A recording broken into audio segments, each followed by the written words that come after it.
इथे, कारण की जे माझा आशीर्वाद किंवा माझं सपोर्ट आज आदरणीय नाथाभाऊ आहे, पण मला पूर्ण विश्वास आहे की आपण सगळे लोक माझ्या सोबत आहात. कारण की जेव्हा निखिलचं निधन झालं तेव्हा तुम्ही सगळे लोक माझ्या सोबत होते.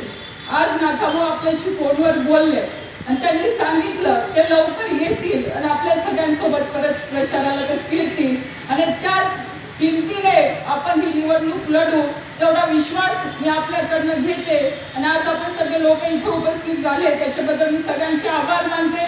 एवढं म्हणून मी इथे थांबते. इथे उपस्थित असलेले मी सगळ्यांशी संवाद साधला.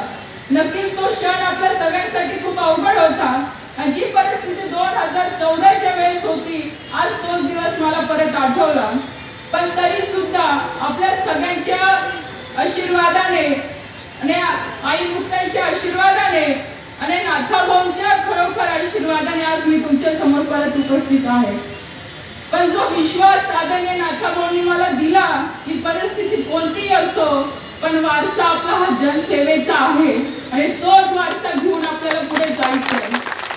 म्हणून परिस्थिती काही आली तरी आपण जनसेवेचा वारसा एकमेव उचललेला आहे, तो जनतेमध्ये जाऊन आपल्याला पूर्ण करायचा आहे. आणि त्याच हिमतीने मी आज परत आपल्या सगळ्यांच्या समोर उपस्थित आहे, आपल्या सगळ्यांच्या समोर उभी आहे. आणि मला विश्वास आहे की आपण इथे जमलेले सगळे लोक माझ्या पाठीशी आहे आणि त्याच हिमतीने तुम्ही मला सहकार्य करणार.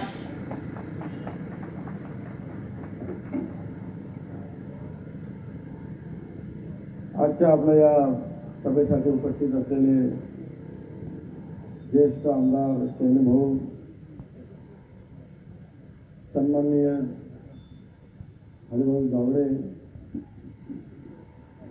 ज्यांच्यासाठी आपण उपस्थित झालेलो आहोत, तर सन्माननीय खासदार रक्षाताई